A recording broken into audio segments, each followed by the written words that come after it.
आज की press conference बुलाने का मकसद था कि 9 अगस्त को अखिलेश यादव का दौरा मालेगांव मुलतवी किया गया है। 29 जुलाई से 9 अगस्त तक यूपी असेंबली अजलास शुरू होने की वजह से और यूपी में सियासी तौर पर जो भी उठापटक चल रही है योगी हुकूमत और उनके ही बीजेपी आलों में, तो कुछ लोग बीजेपी के समाजवादी के कांटेक्ट में हैं, तो इसलिए वो 9 तारीख को ख़त्म होने वाला है, तो 9 तारीख का मुलतवी किया गया। 12 तारीख का उनकी तरफ से बोलना था, मगर हमने कहा कि नहीं, थोड़ा लेट करो। मगर जुमा का ही दिन छुट्टी के हिसाब से और जो माहौल मालेगांव में बना हुआ है जुमा के लिहाज से, तो हमने जुमा का ही दिन बोला है। तो आसिम भाई बोले कि वो 2-3 रोज़ में कोई भी जुमा की डेट लेकर आगे हम वो अवामी तौर पे ऐलान उस तारीख का करेंगे कि अखिलेश यादव कहाँ कब आ रहे हैं। दूसरा अहम बुलाने का प्रेस कॉन्फ्रेंस मकसद था कि 2017 जब दावाड़ी को पानी का ठहराव किया गया, उस वक्त से हम मुसलसल ये बात बोल रहे हैं कि मालेगांव की सियासत और मालेगांव के सियासी लीडरान पानी पे ध्यान दें। जिस वक्त पानी की कमी या बारिश कम होंगी, मालेगांव शहर देखेगा कि हम किस तरह से पानी के लिए परेशान हो रहे हैं। और ये साल कहीं ना कहीं पानी कम बरसात होने की वजह से साल भर से लगभग हम 2 दिन आगे से पानी ले रहे हैं, और अभी 8 दिन 15 दिन पहले 3 दिन आगे से पानी का जो ऐलान किया गया, यही हालत रही तो और हालात ख़राब होंगे। दावाड़ी के सवाल पे उस वक्त के कांग्रेस और आज के राष्ट्रवादी के लीडरान ने जब ठहराव पास किया, तो हम वाहिद महागठबंधन की तरफ से उसकी मुखालफत किए थे। उस वक्त गठनेता बुलंद इकबाल थे। बुलंद इकबाल पे कई तरह के उस वक्त इल्ज़ाम भी लगाए गए, मगर हमने मुसलसल उस वक्त से लेकर पानी परिषद और कलेक्टर से लेकर irrigation department, water supply department, सब जगह हमने एतराज़ दाखिल किया। एक वक्त ऐसा आया कि कारपोरेशन में जो जमहूरी निज़ाम था वो कहीं ना कहीं ख़त्म हो गया 5 साल का वक्फा होने के बाद, और इलेक्शन नहीं होने की वजह से पूरा इख्तियार प्रशासक बोलकर कमिश्नर को मिल गया, और इसी का फ़ायदा कहीं ना कहीं उठाकर उन्होंने उसका एग्रीमेंट किया। उस वक्त भी हमने कहा कि मौजूदा एमएलए जो हैं उनको कलेक्टर की मीटिंग में 2 बार जब मीटिंग हुई इस सवाल पर, आउटर के मंत्री दादा भूसे साहब बुलाए, तो इनको उस मीटिंग में जाना चाहिए था और इसकी मुखालफत करना चाहिए थी। मगर नहीं जाने का मतलब ही यही था कि वो दादा भूसे की मदद करे और उसका एग्रीमेंट हो जाने दे। एग्रीमेंट हो जाने के बाद आज की जो सिचुएशन है कि एग्रीमेंट में लिखा हुआ था कि 50 MCFT पानी चंकापुर से हमको ज़्यादा दिया जाएगा जो हमको मिलता है, मगर जो नई डिमांड आई उसमें कोई 50 MCFT पानी हमको ज़्यादा नहीं दिया गया। जो पानी 2018 में हमको दिया जा रहा था, जितना कोटा चंकापुर से था, आज 23-24 में भी वही पानी है, 22-23 में भी वही पानी है, और 18 में भी वही पानी है। अगर मैं 18 से ही मुआवजा करूं तो आबादी मुसलसल बढ़ने के बाद भी हमारा कोटा नहीं बढ़ा। दावाड़ी को पानी देने की जो अटी शर्ती थी उसका कहीं ना कहीं उल्लंघन हुआ है। तो अब हम ये बात मानते हैं कि दावाड़ी का जो एग्रीमेंट है उसको फ़ौरन कमिश्नर ने रद्द करना चाहिए। शहर के तमाम ही सियासी पार्टी के लोगों ने इस पर ऑब्जेक्शन लेना चाहिए। दूसरा ये कि दावाड़ी की जो पानी दिया जा रहा है उसको फ़ौरन रोक कर मालेगांव शहर यान को जो उनके हक़ का पानी है उसे जिस तरह से कोटा है उस तरह से दिया जाए, क्योंकि जब हमको सरकार ने 50 MCFT पानी बढ़ाकर दिया ही नहीं है तो फिर अब दावाड़ी को पानी देने का कोई मतलब नहीं बचा।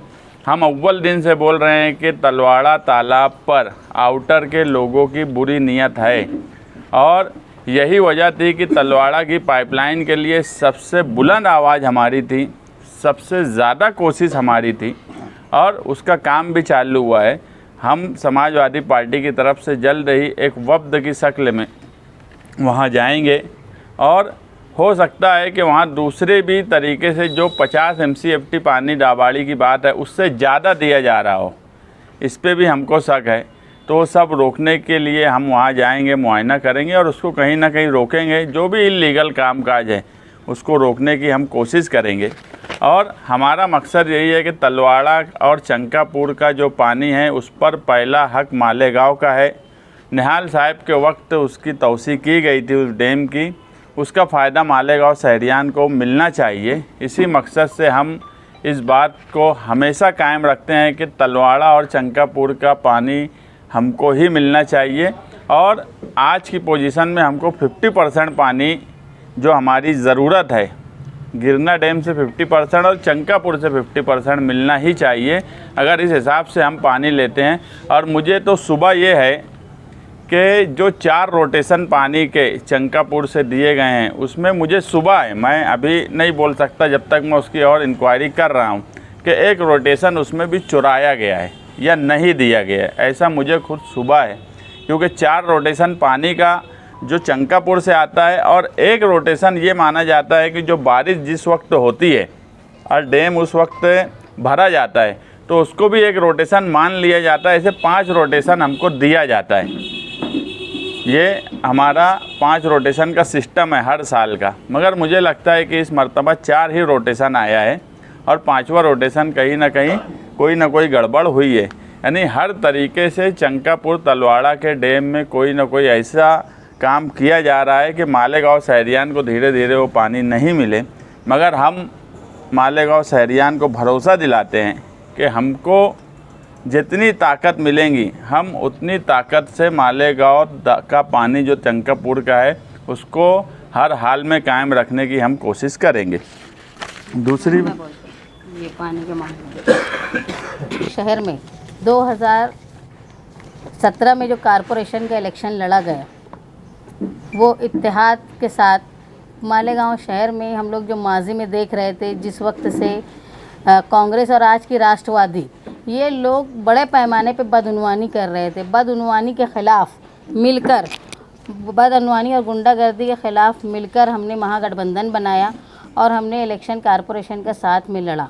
इस उन्वान पे कि मालेगांव शहर का इस्तेहसाल हो रहा है, ख़ास तौर पे मालेगांव शहर के मशरक़ी हिस्से का। इलेक्शन हुआ, इलेक्शन के बाद ऐसे हालात हुए कि मेजॉरिटी किसी को नहीं मिली, लेकिन शेख रशीद, शेख आसिफ खानवादे को हर तरह से उनकी ये कोशिश रही कि वो इक़्तिदार में आए और इक़्तिदार में आने के लिए उन्होंने हर तरह के फ़ैसले ऐसे किए जिससे मालेगांव शहर के मशरक़ी हिस्से का नुकसान हो रहा था। सबसे बड़ा फ़ैसला जो उन्होंने किया कि जो मालेगांव शहर की मिल्कियत थी, जो पानी कारपोरेशन का था, वो पानी का उन्होंने एक तरह से सौदा किया जिसको उन्होंने ऐलानिया कबूल भी किया। पहली महासभा जब हुई शेख रशीद साहब के मेयर बनने के बाद, उसमें उन्होंने ये ठहराव किया कि मालेगांव शहर का जो पानी है वो दाभाड़ी को दिया जाएगा, क्योंकि उनके सपोर्ट जो शिवसेना ने दिया उनको, उसमें ये सौदेबाजी थी कि ये बदले में मालेगांव का पानी देंगे।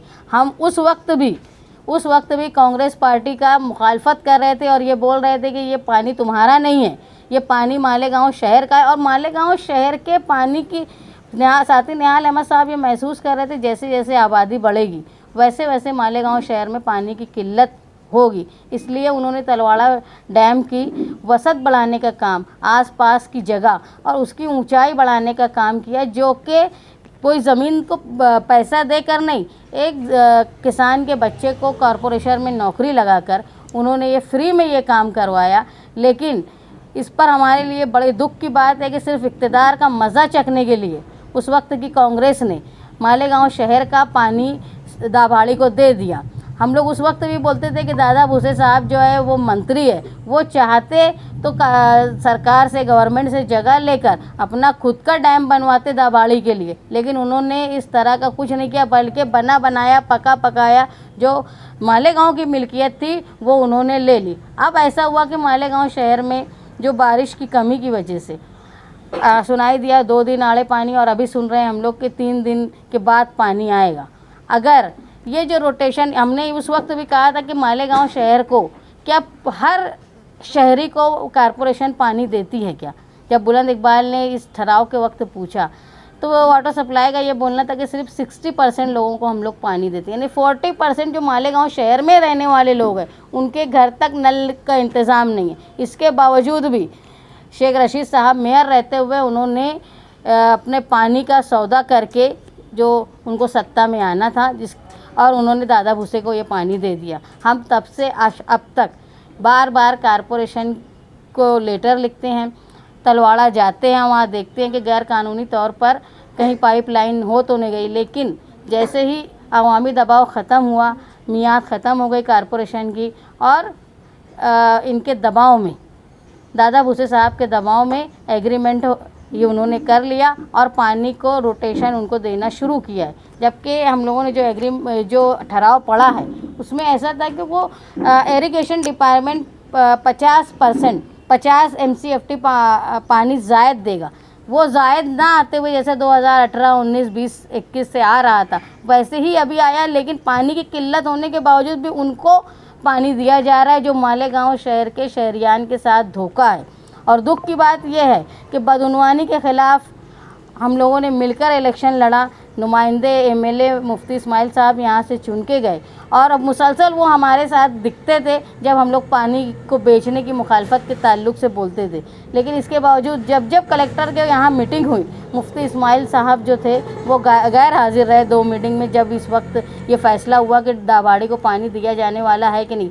हम लोग ये मानते हैं कि जहाँ कांग्रेस के लोग या शेख रशीद खानवादे के लोग, जिस वक्त शेख रशीद साहब मेयर थे, उन्होंने पानी देने का फ़ैसला किया, वहीं मुफ्ती इस्माइल साहब ने उस मीटिंग में गैर हाजिर रह के उस फ़ैसले को सपोर्ट किया, मुखालफत नहीं की। और आज ये वक्त है कि मालेगांव शहर के लोग, अगर 3 दिन के बाद पानी आएगा, मालेगांव शहर एक मज़दूर तबके ज़्यादा, यहाँ की आबादी मज़दूर तबके से ताल्लुक़ रखते हैं। मुफ्ती साहब मुसलसल ये बोलते हैं कि 67% यहाँ पर मज़दूर रहते हैं, इनके माली कमज़ोरी है। इसके बावजूद भी उनको ये समझना चाहिए था कि मालेगांव शहर की आबादी ज़्यादा है, यहाँ लोगों के मकान छोटे हैं, यहाँ पानी स्टोर करके रखना, और सिर्फ 60% लोगों के यहाँ ही नल है। जब 3 दिन के बाद नल आएगा तो जो लोग अपने यहाँ से दूसरों को पानी भरने के लिए देते वो नहीं दे पाएंगे, और तो इसलिए स्टोर करना मुश्किल है। 3 दिन अगर आड़े पानी आएगा तो ज़रूर मालेगांव शहर में पानी की तकलीफ़ होगी। अगर शेख रशीद साहब ने इस तरह की सत्ता में आने के लिए ये सौदेबाजी नहीं की होती तो हमारा पानी जो है वो दाबाड़ी को नहीं जाता। और मुफ्ती साहब अगर शहरियान की कद्र करते हुए किसी एक सत्ताधारी के डर के बिना वो मीटिंग में हाजिर रहते तो शायद हम लोग ये पानी को रोकने का काम किए होते। लेकिन आज भी हमारा जो मकसद है कि मुस्तकबिल की तरफ देखना है। हाँ, समाजवादी पार्टी आज ये ताकत में है, शहरियान का भरोसा हम लोगों के साथ है, हम लोग कोशिश करेंगे। और जो वादा जो ठहराव में लिखा गया था कि 50 MCFT पानी हमको मिलेगा तो ही हम उनको पानी देंगे, नहीं मिला, उसके बावजूद पानी दिया जा रहा है। इसकी मुखालफत में हम जिस तरह की कार्रवाई कर सकते हैं वो करेंगे। दूसरा एक बात ये थी कि तलवाड़ा से जब मालेगांव शहर में पानी आता है तो उसको पानी को चोरी हो जाता है, इसलिए हम लोग मुसलसल तहरीक चला रहे थे कि उसको पाइपलाइन मजबूत की जाए। इससे पहले लीकेज की वजह से पानी रास्ते में किसान हो या दूसरे लोगों वो चुरा लिया करते थे। ऐसा माना जाता है कि तकरीबन 40 से 45% पानी चोरी हो जाता था रास्ते में। तो उसको रोकने के लिए पाइपलाइन की डिमांड की गई थी, जिसका काम शुरू हो गया है और उस पर हम लोग जो है मुसलसल नज़र रखे हुए कि जल्दी से वो पाइपलाइन का काम ख़त्म हो ताकि लोगों को पानी भरपूर मिल सके। अब आप समझो ना ये बात को। फैसला जो है कलेक्टर ऑफिस में पहले हुआ, लागू इस वक्त हुआ। उसके बाद जो 23-24 का मालेगांव का डिमांड था ना, 25 सितंबर 2023 को जो डिमांड भेजे ना 23-24 का, तो उसके अंदर भी 513 MCFT ही पानी मांगा। से 19, 20, 21 6 सालों में ये जब बढ़ गया तो आज अपना 50 MCFT उसमें प्लस होना चाहिए था, क्योंकि एग्रीमेंट किया हम दाबाड़ी को जब पानी दे रहे तो उसमें कोई 50 MCFT बढ़ा नहीं ना। ये 6-7 सालों में आबादी के लिहाज से कोई पानी बढ़ा, इसलिए अब वो एग्रीमेंट कायदे से नहीं रह सकता। जब एग्रीमेंट की हट्टी शर्ती में 50 MCFT थी। अभी आपने पहली मुखालफत तो ये एग्रीमेंट जो है मालेगांव महानगर पालिका और दाबाड़ी ग्राम पंचायत के बीच का है। तो पहली जो अटी शर्ती बनाने वाली महानगर पालिका है, तो पहला एतराज़ तो हमारा महानगर पालिका आयुक्त से रहेगा कि जब एग्रीमेंट की शराइत पूरी नहीं हो रही है तो एग्रीमेंट कैंसिल करके पानी रोक दिया जाए। वो अगर नहीं सुनते या बहुत दबाव में रहते तो उसके बाद हम सोचेंगे आगे क्या करना है, मगर अभी पहली स्टेप तो हमारी महानगर पालिका है। प्रशासन तो सहायक बात समझ लो, अगर उस वक्त की कांग्रेस पार्टी ठहराव नहीं करती तो ये कितना भी रियासती हुकूमत से कुछ करके लेके आ जाते, ये कुछ होने वाला नहीं था। कारपोरेशन लोकल सेल्फ गवर्नमेंट है, बुनियाद उसका ठहराव करना, उसका फैसला करना, उसकी मिल्कियत का ये इख्तियारात जो है वो कारपोरेशन के खुद है। कारपोरेशन ने महासभा में कोई भी ठहराव करे उसकी मंजूरी के लिए वो जाता है महाराष्ट्र सरकार के पास। लेकिन अगर कारपोरेशन महाराष्ट्र सरकार चाहती भी कि दे देना और कारपोरेशन नहीं चाहती तो महाराष्ट्र सरकार का इख्तियार नहीं है कि वो फैसला कर ले। गलती जो है वो महासभा में से हुई है, कारपोरेशन के थ्रू हुई।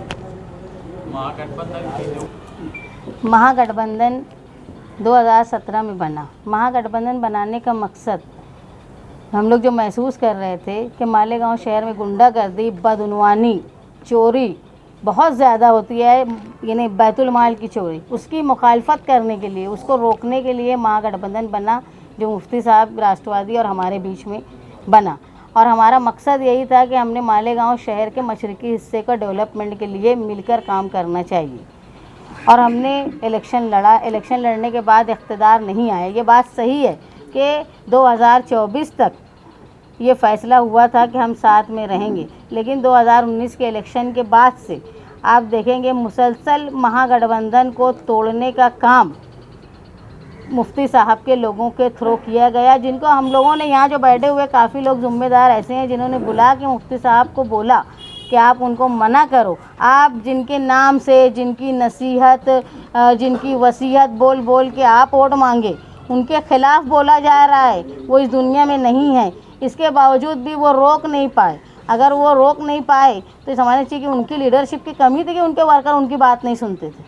दूसरा ये कि जो फ़ैसला हुआ था, एग्रीमेंट हुआ था, वो एग्रीमेंट में 2019 के असम्बली इलेक्शन में मुफ्ती साहब उम्मीदवार रहेंगे, ये फ़ैसला लिखा हुआ था। 2024 में कौन उम्मीदवार रहेगा वो ये लिखा नहीं था।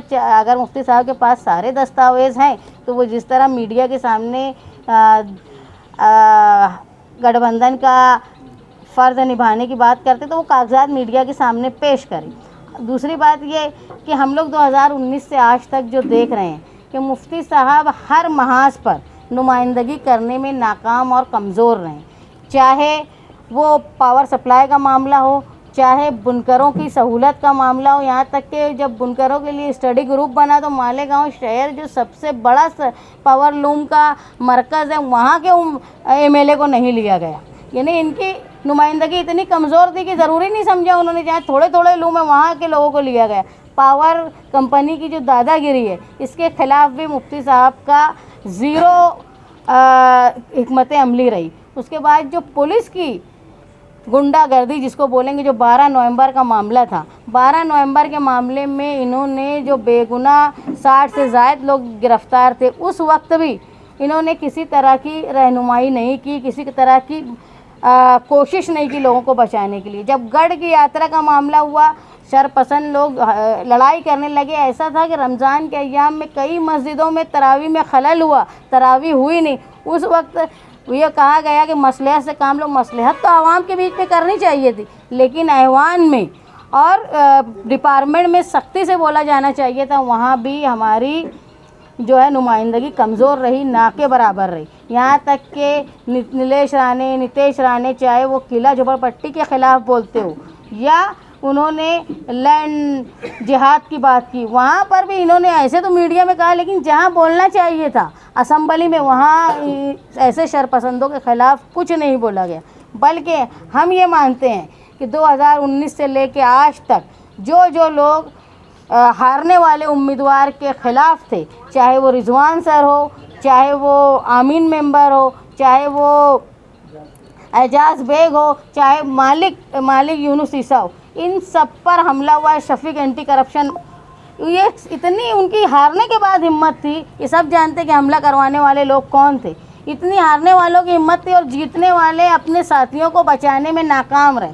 और आप देखेंगे उनको और उनके घर के लोगों को कोई नुकसान नहीं हुआ। रिजवान सर के यहाँ घर में जहाँ उनकी बीवी और उनके बच्चे मौजूद हैं, अंधाधुंध गोलियां चली, वो तो अल्लाह की मर्ज़ी थी कि इनको कोई नुकसान नहीं हुआ। जिस तरह मालिक यूनुस ईसा पे हमला हुआ वो तो बड़ी बात थी कि वो बच गए, हिम्मत वाले थे, ताकतवर थे। जिस तरह शफीक एंटी करप्शन वाले के सर पर वार हुआ, जिस तरह हमला 2 बार एजाज बेग के घर में हुआ, मुसलसल अपने साथियों को बचाने में ये नाकाम रहे। किसी तरह का दबदबा ना पुलिस डिपार्टमेंट ने ना किसी भी डिपार्टमेंट में इनका रहा कि ये बचा पाए। इन्होंने खुद सिविल हॉस्पिटल में बैठ के बोला कि मुझे बेवकूफ़ और फला फला समझा जाता है। तो और इनके ऊपर कोई हमला नहीं हो रहा। तो हम लोग ये महसूस कर रहे हैं कि भाई ये अपनी रहनुमाई करने में इंतहाई कमज़ोर है। गठबंधन आज भी अगर है, ये मानते हैं ये, तो गठबंधन को करने वाले जो लोग थे, जो इसमें बड़ी ताकत थी, जिन्होंने जमा किया था, आज भी उन्होंने बैठना चाहिए और हमारी बातें और गठबंधन के कागजात जो मुफ्ती साहब के पास दस्तावेज़ मौजूद हैं उसको लेकर बैठें और ये फैसला करें कि भाई ये अगर नाकाम है रहनुमाई करने में, तो गठबंधन का अब हक, फ़र्ज़ और धर्म मुफ्ती साहब ने निभाना चाहिए। आपके सामने निभाना चाहिए। सियासी हालात जो है वो एकदम साफ हैं कि शेख रशीद खानवादा इलेक्शन लड़ने वाला है, मुफ्ती साहब इलेक्शन लड़ने वाले हैं। आज जो 5 साल में इनके कामकाज को लेकर आवाम बिल्कुल मुतमईन नहीं है और कहीं ना कहीं ये लगता है कि अब इनकी ये पोजीशन इस शहर में नहीं बची है कि वो शेख आसिफ को हरा सकते हैं। तो गठबंधन का धर्म निभाने की पारी उनकी है कि वो शान हिंद की हिमायत करे और गठबंधन का धर्म निभाए।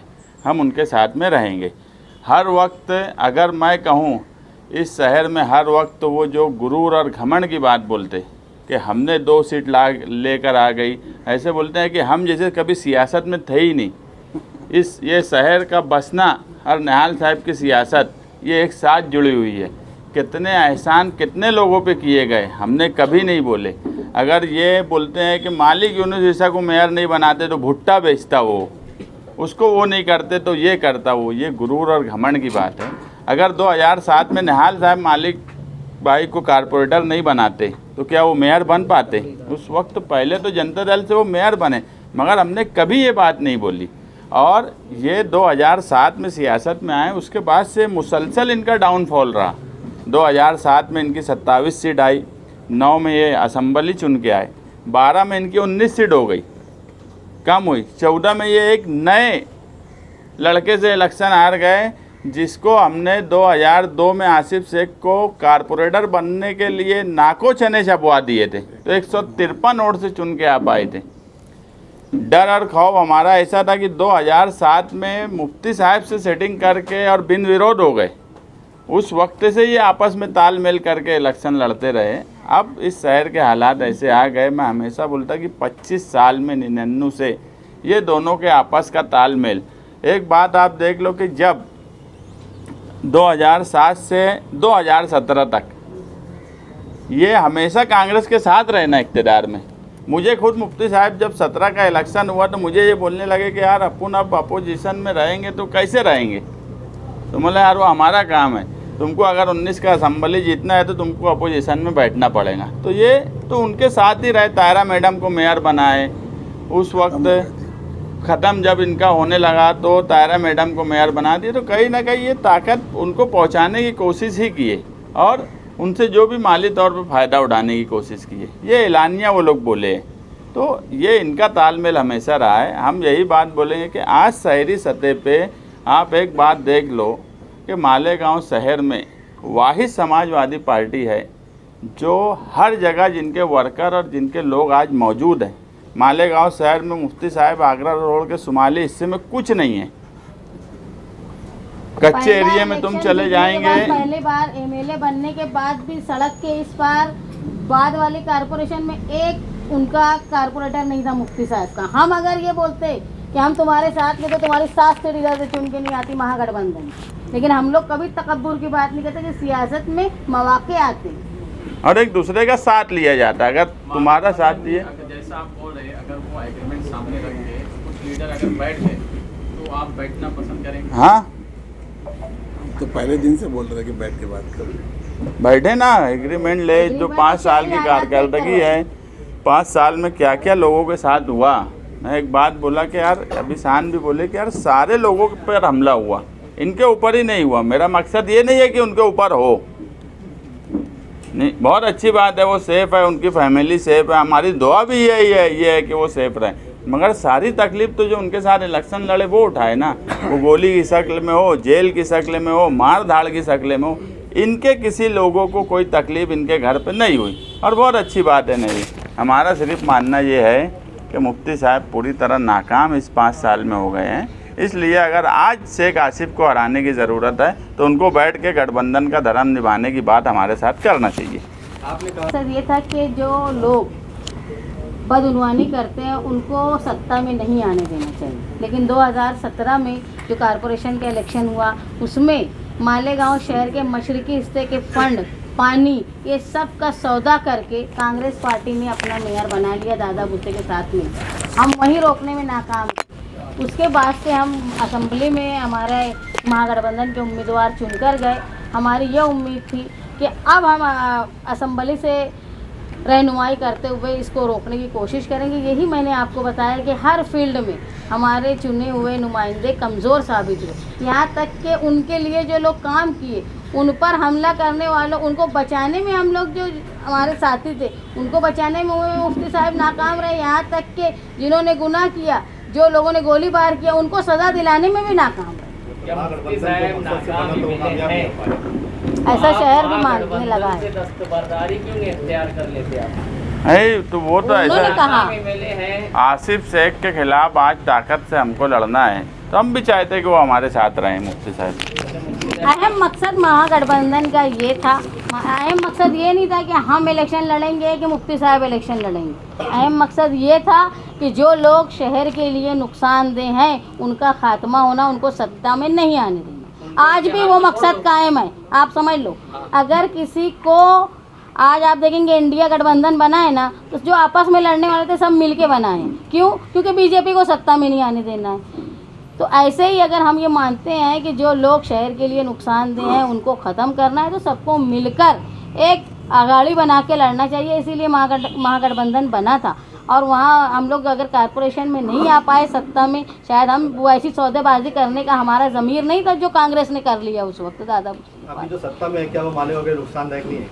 कौन अभी जो है तो कौन सत्ता में है भाई? जो एमएलए अभी तो वही है, वो हाँ, अकेले जो मतलब अभी एमएलए जो है वो अपनी नुमाइंदगी करने में नाकाम रहे। तो गठबंधन का मतलब ये है कि हम जिनके खिलाफ लड़ रहे हैं, अगर हम नाकाम रहे तो वो मौका उठा लेते। अब वो उन्होंने वो किया और वो नाकाम रहे। हर महाज पे मैंने आपको बताया कि हर जगह वो नाकाम रहे, चाहे मुखालफत करनी हो या जहाँ रहना हो। पानी का मामला आप देख लीजिए, पानी के बारे में वो भी बोलते थे कि पानी बेच डाले, पानी दे दिए दादा भूसे को, लेकिन जहाँ जाके उनको रोकना चाहिए था इरिगेशन डिपार्टमेंट में, कलेक्टर की ऑफिस में बैठ के, वहाँ वो नहीं गए। क्या ऐसा नहीं हो सकता कि मुफ्ती इस्माइल पे नाकाम एमएलए की तनकीद और गठबंधन का धर्म साथ साथ चल सके? ये तो हो ही नहीं सकता ना। नहीं क्या वो गठबंधन तो साथ में रहेगा, लेकिन अगर वो चाहते थे गठबंधन साथ में रहे, लेकिन अगर वो नुमाइंदगी करने में नाकाम हैं, और उन्होंने भी मान लेना चाहिए शहर के लोगों से मिलकर, और जो रहनुमाई कर सकते हैं उनको मौका दें और वो काम करें। असेंबली इलेक्शन का मैनिफेस्टो मैं और हमारे साथ कुछ लोग मिलके बनाए थे। ये बात मुमकिन है कि कोई पार्टी या कोई लीडर 100% मैनिफेस्टो पे जो बात बोला है उस पर अमल नहीं हो सकती, मगर ये बात बोलना कि मैं मैनिफेस्टो मेरा कुछ काम नहीं किया, या उन्होंने ये बताना कि मैनिफेस्टो पे उन्होंने कितने % काम किया, तो कहीं ना कहीं वो खुद ही ये बात साबित अब खुद से करते हैं कि वो काम नहीं किए। मैनिफेस्टो पे काम मैं नहीं किया, वो साफ बोले। बोलना ये चाहिए था कि मैं 70% काम किया, 100 काम थे तो मैं 90 काम किया, 10 काम नहीं कर सका। वो समझ में आने वाली है, एक काम मैनिफेस्टो का नहीं कर पाए। वो कोशिश आदमी करता, आवाम वोट देती, एक भरोसे पे देती। मैं तो बदउनवानी के सवाल पे वो मेरे सामने एक सवाल इससे पहले भी वो बोले कि काम रुकवाने की कोशिश किया। सच बात यह है कि मैं इससे पहले भी बोल चुका कि मुफ्ती साहब जिस चौक पर, जिस चौराहे पर, जिस जगह, जिस घड़ी, जिस वक्त, जो तारीख, सब वो तय करे और मुझे बुला ले।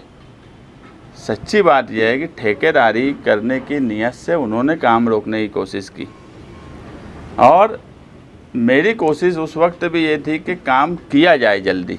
अगर उनके पास ये पेपर मौजूद है तो वो जहाँ बोलेंगे मैं वहाँ आके तैयार है बैठने के लिए, और वो साबित कर दे कि काम वो रोक रहे थे कि मैं रोक रहा था मीडिया के सामने। सच बात ये है कि कोई आदमी किसी का साथ देता है तो ये भरोसे पे देता है कि वो कुछ ना कुछ करेंगे, मगर जब वो नहीं कर पाए तो उसमें कोई कसूरवार, अगर हम कसूरवार खुद को मानेंगे तो आज हम ये मान रहे हैं कि आप एक शहर को तीसरी क़यादत की ज़रूरत है। 25 साल से ये शहर ने ये दोनों लोगों की जुगलबंदी बोलो या मिली जोड़ बोलो ये देख चुका, और कहीं ना कहीं शहर में ये लहर बन रही है कि अब ये दोनों के खिलाफ कोई तीसरा आदमी को शहर की नुमाइंदगी करना चाहिए।